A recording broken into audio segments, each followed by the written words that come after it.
Hello दोस्तों, आप सभी का स्वागत है मेरा यूट्यूब चैनल सुबह स्टडी पे। आज हम लोग पढ़ेंगे जो एनसीईआरटी का सार संग्रह पढ़ रहे हैं उसका ये पार्ट नंबर रहेगा 2। तो चलिए देखते हैं। इसमें इसमें हम लोग पढ़ेंगे भारतीय संविधान के भाग के बारे में।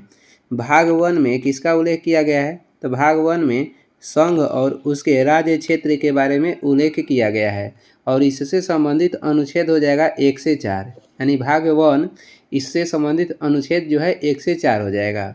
भाग 2 में किसका उल्लेख है? भाग 2 में नागरिकता के उल्लेख है, जो कि नागरिकता जो है एकल नागरिकता है और ये लिया गया है ब्रिटेन के संविधान से। इसका उल्लेख अनुच्छेद 5 से 11 तक है। भाग 3 में क्या है? भाग 3 में मूल अधिकार का उल्लेख किया गया है, अनुच्छेद कहेगा 12 से 35 तक। भाग 4 में क्या है? भाग 4 में राज्य के नीति निर्देशक तत्व का उल्लेख किया गया है, अनुच्छेद कहेगा 36 से 51 तक है। भाग 4 के क में क्या है? भाग 4 के क में हो जाएगा मूल कर्तव्य, अनुच्छेद कहेगा 51 के ए हो जाएगा। भाग 5 में क्या है? तो भाग 5 में संघ हो जाएगा और इसका अनुच्छेद कहेगा संबंधित है 52 से लेकर 151 तक।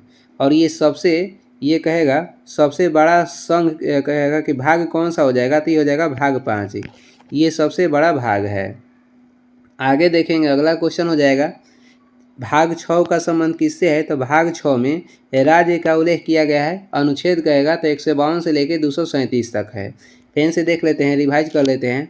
भाग 1 में क्या है? तो संघ और उसके राज्य क्षेत्र है, अनुच्छेद 1 से 4 तक। भाग 2 में नागरिकता है, अनुच्छेद कहेगा 5 से 11 तक। भाग 3 में क्या है? तो मूल अधिकार है, अनुच्छेद हो जाएगा 12 से 35 तक। राज्य के नीति निर्देशक तत्व कहेगा तो ये भाग 4 में है, अनुच्छेद हो जाएगा 36 से 51। भाग 4 के क में क्या है? तो मूल कर्तव्य है, अनुच्छेद 51 के ए में इसका उल्लेख है। भाग 5 जो कि सबसे बड़ा भाग है, इसमें संघ का उल्लेख किया गया है, अनुच्छेद हो जाएगा 52 से लेकर 151।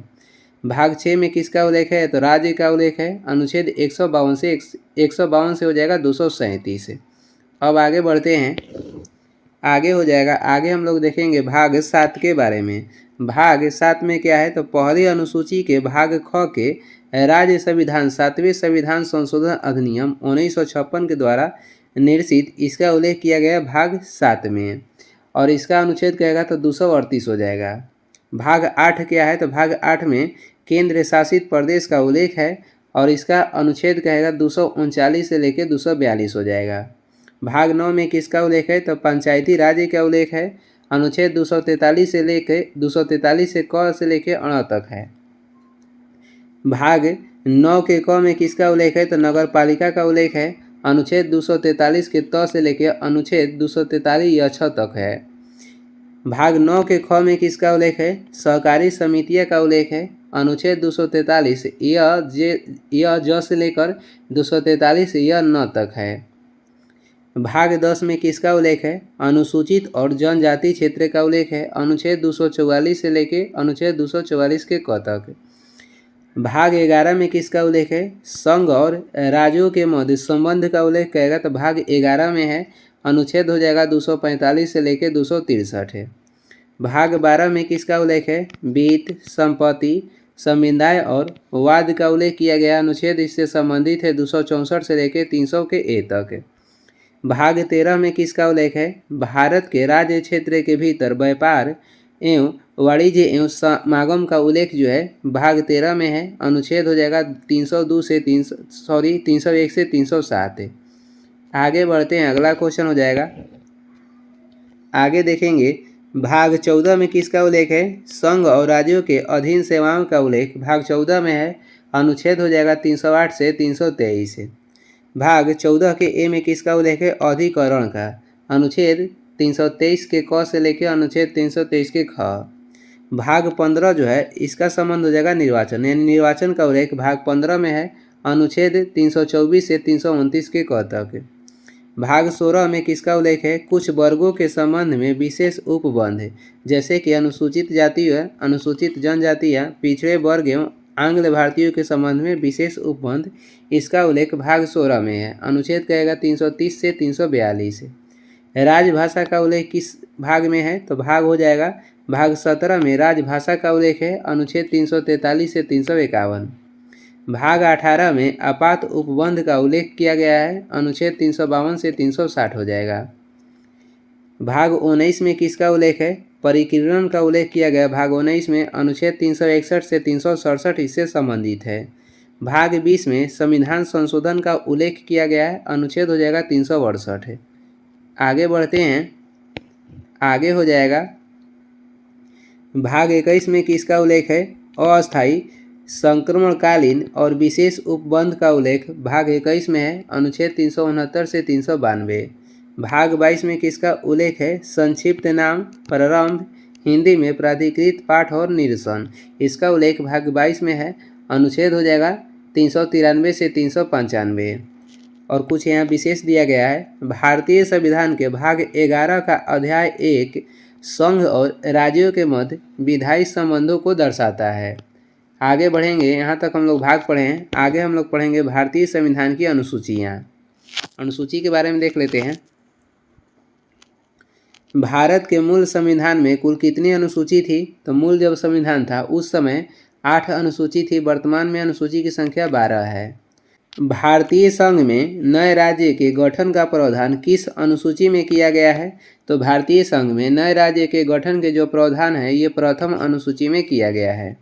भारतीय संविधान की प्रथम अनुसूची राज्य के नाम तथा उसके राज्य क्षेत्र का विवरण प्रदान करती है। आगे बढ़ते हैं, अगला क्वेश्चन हो जाएगा। आगे है, भारतीय संविधान में 9वीं अनुसूची को किस संविधान संशोधन के माध्यम से जोड़ा गया था? जो 9वीं अनुसूची है इसे प्रथम संविधान संशोधन के तहत वर्ष 1951 में जोड़ा गया। भारत के संविधान के किस अनुसूची में विभिन्न राज्यों में अनुसूचित क्षेत्रों के प्रशासन और नियंत्रण के लिए विशेष उपबंध है? तो ये किस अनुसूची में है? 5वीं अनुसूची में इसका उल्लेख किया गया है। आगे बढ़ते हैं, आगे इसमें हो जाएगा, सरकारों द्वारा शुल्क एवं कर लगाने का अधिकार संविधान के किस अनुसूची में उल्लेखित है? तो इसका उल्लेख 7वीं अनुसूची में किया गया है। राज्य भूमि सुधार अधिनियम को संवैधानिक सुरक्षा प्रदान करने हेतु इसे किस अनुसूची में सम्मिलित किया गया है? तो इसे 9वीं अनुसूची में सम्मिलित किया गया है। यहाँ पे कुछ विशेष दिया गया, देख लेते हैं। 10वीं अनुसूची को 52वें संविधान संशोधन अधिनियम 1985 के द्वारा संविधान में जोड़ा गया था तथा 91वें संविधान संशोधन अधिनियम 2003 के द्वारा इसमें संशोधन किया गया। इसे दल बदल विरोधी कानून भी कहा जाता है। अंग्रेजी भारत में बोली जाने वाली एक प्रमुख भाषा है, परंतु इसे संविधान की 8वीं अनुसूची में शामिल नहीं किया गया है। 8वीं अनुसूची में अंग्रेजी भाषा को शामिल नहीं किया गया है, केवल ये बोली जाने वाली एक प्रमुख भाषा है। अनुसूचियों का संक्षिप्त विवरण के बारे में देख लेते हैं। अनुसूचियों का संक्षिप्त जो विवरण है उसके बारे में देख लेते हैं। प्रथम अनुसूची यानी कि पहली अनुसूची में क्या है? पहली कोरा की अनुसूची में क्या है? तो राज्य संघ राज्य क्षेत्रों के नाम एवं उनकी सीमाएं जो है इसका उल्लेख पहली अनुसूची में है। अनुच्छेद हो जाएगा 1 से 4 तक। दूसरी अनुसूची में क्या है? राष्ट्रपति, राज्यपाल, लोकसभा, राज्य विधानसभाओं के अध्यक्ष और उपाध्यक्ष, राज्यसभा, राज्य विधान परिषदों के सभापति और उपसभापति, सर्वोच्च न्यायालय, उच्च न्यायालय के न्यायाधीश, भारत का नियंत्रक एवं महालेखा परीक्षक पदाधिकारियों के वेतन, भत्तों तथा पेंशन आदि से जुड़े प्रावधान जो है इसका उल्लेख अनुसूची दूसरा अनुसूची में किया गया है। तीसरी अनुसूची में क्या है? तो संघ राज्य मंत्री, संसद राज्य विधानमंडल के सदस्य व चुनावों के प्रत्याशी, न्यायाधीश आदि द्वारा ली जाने वाली जो शपथ है या प्रतिज्ञानों के जो प्रारूप इसका उल्लेख कहाँ किया गया है? तो ये अनुसूची तीसरा में, यानी तीसरा में शपथ का उल्लेख है। दूसरी अनुसूची में किसका उल्लेख है? तो वेतन, भत्ता तथा पेंशन का उल्लेख दूसरी अनुसूची में किया गया है और तीसरी में शपथ का उल्लेख किया गया है। दूसरी अनुसूची के संबंध हो जाएगा अनुच्छेद 59 के 3, 65 के 3, 76 के 6, 97, 125, 148 के 3, 158 के 3, 164 के 5, 186 और 221। ये सभी अनुसूचित जो है, ये सभी अनुच्छेद जो है अनुसूची दूसरा के अंतर्गत आता है। तीसरी अनुसूची में कौन कौन सा अनुच्छेद आ जाएगा? अनुच्छेद 75 के 4, 84, 99, 124 के 6, 148 के 2, 164 के 3, 173, 188 और 219, ये सभी जो अनुच्छेद है ये तीसरी अनुसूची के अंतर्गत आता है। आगे बढ़ते हैं, अगला क्वेश्चन हो जाएगा। आगे हम लोग देखेंगे चौथी अनुसूची में क्या है। तो चौथी अनुसूची में जो है राज्य और संघ राज्य क्षेत्र के लिए राज्यसभा में स्थानों का आवंटन, यानी जो राज्यसभा के सीट के चुनाव होता है या आवंटन होता है, इसका उल्लेख चौथी अनुसूची में है। अनुच्छेद कहेगा तो 4 के 1 हो जाएगा और 80 के 2 हो जाएगा। पांचवी अनुसूची में क्या है? अनुसूचित क्षेत्रों व जनजातियों के प्रशासन तथा नियंत्रण से जुड़े प्रावधान जो है पांचवी अनुसूची में इसका उल्लेख किया गया है। अनुच्छेद हो जाएगा 244 के 1। छठी अनुसूची में क्या है? असम, मेघालय, त्रिपुरा और मिजोरम राज्यों के जनजातीय क्षेत्रों के प्रशासन से संबंधित उपबंध छठी अनुसूची में दिया गया है। अनुच्छेद हो जाएगा 244 के 2 एवं 275 के 1। सातवीं जो अनुसूची है इसमें संघ सूची, राज्य सूची तथा समवर्ती सूची में जो तीनों सूची है ये सातवीं अनुसूची में शामिल किया गया है। अनुच्छेद हो जाएगा 246। आठवीं अनुसूची में क्या है? संविधान द्वारा मान्यता प्राप्त 22 भाषाओं की सूची का उल्लेख आठवीं अनुसूची में किया गया है। अनुच्छेद 344 के फर्स्ट हो जाएगा और 351। नौवीं अनुसूची में क्या है? इसमें भूमि सुधार व जमींदारी उन्मूलन से संबंधित अधिनियम, नियम, विनियम आदि जिन्हें न्यायिक पुनर्विलोकन से बचाने के लिए इसमें सम्मिलित किया गया था, तो इसका उल्लेख जो है नौवीं अनुसूची में है। अनुच्छेद हो जाएगा 31 के ख। 10वीं अनुसूची में क्या है? दल बदल के आधार पर संसद और विधानसभा के सदस्यों की निर्भरता से संबंधित उपबंध जो है 10वीं अनुसूची में, यानी दल बदल के संबंध 10वीं अनुसूची में है। और अनुच्छेद कहेगा 102 के 2 हो जाएगा और 191 के 2 हो जाएगा।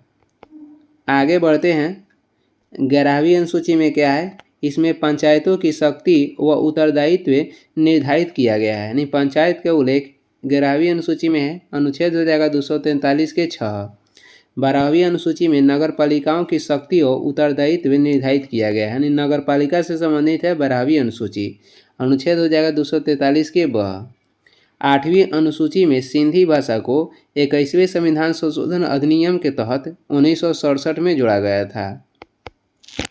आगे देखेंगे, आगे हम लोग पढ़ेंगे भारतीय संविधान की विशेषताएं। भारतीय संविधान की विशेषताएं पढ़ेंगे। संविधान में हमारे राष्ट्र का उल्लेख किन नामों से किया गया है? तो संविधान में हमारे राष्ट्र का उल्लेख जो है इंडिया, दैट इज भारत के नाम से किया गया है। इंडिया अर्थात भारत के नाम से संविधान में हमारे राष्ट्र का उल्लेख किया गया है। भारतीय संविधान में किस प्रकार की शासन प्रणाली की व्यवस्था की गई है? तो ये संसदात्मक शासन प्रणाली की व्यवस्था की गई है भारतीय संविधान में। संसदात्मक शासन व्यवस्था में विधायिका का कार्यपालिका पर नियंत्रण होता है। आगे बढ़ते हैं, अगला क्वेश्चन हो जाएगा अध्यात्मक शासन प्रणाली का आधारभूत तत्व क्या है? तो इसमें एकल कार्यपालिका का जो है उद्देश्य दिया जाता है।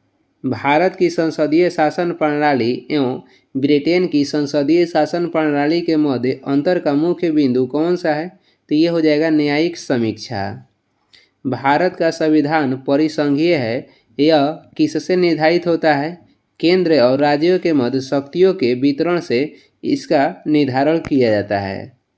आगे बढ़ते हैं, आगे जो है ये भारतीय संविधान के मूल्य देख लेते हैं। भारतीय संविधान के मूल्य जो है ये हो जाएगा स्वतंत्रता, समानता, भ्रातृत्व यानी कि भाईचारा, संप्रभुता, उसके बाद समाजवादी, उसके बाद हो जाएगा पंथ निरपेक्ष और ये हो जाएगा लोकतांत्रिक। ये भारतीय संविधान के मूल्य है।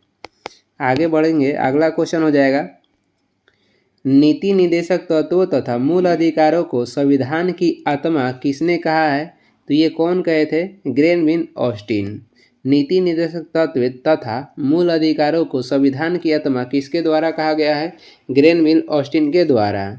मूल संविधान में कुल कितने अनुच्छेद और कितनी अनुसूचियाँ थी? मूल संविधान में 395 अनुच्छेद था और 8 अनुसूची थी। सर्वप्रथम कांग्रेस के किस अधिवेशन में जन गण मन गाया गया था? तो सर्वप्रथम कलकत्ता अधिवेशन में गाया गया था 1911 में। उस समय अध्यक्ष थे बिशन नारायण धर। आगे देखेंगे, अगला हो जाएगा राष्ट्रगान के गायन का मानक समय कितना है? ये हो जाएगा 52 सेकेंड। सर आइवर जेनिंग्स ने भारतीय संविधान की जटिलता के कारण इसे वकीलों का स्वर्ग कहा। किसने भारतीय संविधान की जटिलता के कारण इसे वकीलों का स्वर्ग कहा है? तो ये कहे हैं सर आइवर जेनिंग्स। आगे बढ़ते हैं, एस.आर. बॉम्बई बनाम भारत संघवाद जो कि 1994 में हुआ था, उच्चतम न्यायालय ने कहा भारतीय संविधान एक परिसंघात्मक संविधान है। ये कौन सा वाद में कहा गया था? तो एस.आर. बॉम्बई बनाम भारत संघवाद में कहा गया था, जो कि 1994 में यह हुआ था। आगे बढ़ते हैं, अगला क्वेश्चन हो जाएगा इसमें, भारतीय संविधान अधिक कठोर तथा अधिक लचीले के मध्य एक अच्छा संतुलन स्थापित करता है। यह कथन किसका है? तो ये कहे थे केसी हियर ने कहे थे कि भारतीय संविधान जो है अधिक कठोर तथा अधिक लचीले के मध्य एक अच्छा संतुलन स्थापित करता है। ये बोला गया था केसी हियर के द्वारा। भारतीय संविधान अंशतः कठोर और अंशतः लचीला है। भारत अर्ध संघात्मक राज्य है, यह किसने कहा था? तो भारत जो है अर्ध संघात्मक राज्य है, ये कहे थे केसी हियर। आगे हो जाएगा, भारतीय संविधान के वृहद होने का कारण क्या है? भारतीय संविधान के वृहद होने का कारण जो है संघ तथा राज्यों का एकल संविधान होना।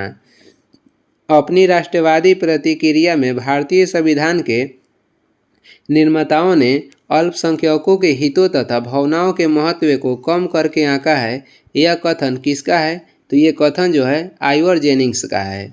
अपनी राष्ट्रवादी प्रतिक्रिया में भारतीय संविधान के निर्माताओं ने अल्पसंख्यकों के हितों तथा भावनाओं के महत्व को कम करके आंका है। यह किसका कथन है? आइवर जेनिंग्स का ये कथन है। आगे बढ़ेंगे, अगला हो जाएगा, भारतीय संविधान का दार्शनिक हिस्सा प्रेरित है। तो ये आयरिश संविधान और अमेरिका संविधान से।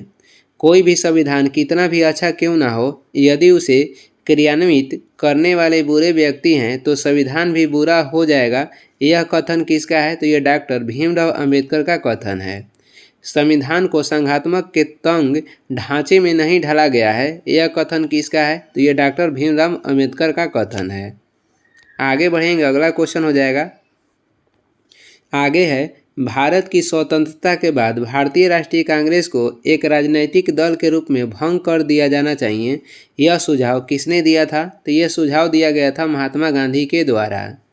भारतीय संघवाद को सहकारी संघवाद किसने कहा था? तो ये कहे थे ग्रेनविन ऑस्टिन ने। अध्यक्षात्मक शासन प्रणाली में कार्यपालिका की समस्त शक्तियाँ किसमें निहित होती है? तो ये निहित होती है राष्ट्रपति में। आगे बढ़ेंगे, अगला क्वेश्चन हो जाएगा, मौलाना अबुल कलाम आज़ाद ने संविधान सभा में वयस्क मताधिकार को 15 वर्ष के लिए स्थगित करने की बात की थी। जो मौलाना अबुल कलाम आज़ाद थे, ये संविधान सभा में वयस्क मताधिकार जो था को 15 वर्ष के लिए स्थगित करने की बात की थी। भारत का राष्ट्रीय पशु कहेगा, ये कौन हो जाएगा? तो ये हो जाएगा बाघ है। भारत का राष्ट्रीय पुष्प कौन सा है? कमल। भारत का राष्ट्रीय पक्षी कहेगा तो ये मोर हो जाएगा। भारत के राष्ट्रीय ध्वज के चक्र में कितनी तिलियां हैं? तो भारत के राष्ट्रीय ध्वज के चक्र में कितनी तिली हैं? 24 तिलियां हैं। और ये इस वीडियो के लास्ट क्वेश्चन है। वीडियो को लास्ट तक देखने के लिए धन्यवाद। वीडियो पसंद आ रहा है तो लाइक कर दें, चैनल पर नए हैं तो सब्सक्राइब कर दें। कुछ सुझाव एवं सलाह देना है तो कमेंट करके ज़रूर बताएं। और इसका अगला जो पार्ट है अगला वीडियो में लाएंगे। धन्यवाद।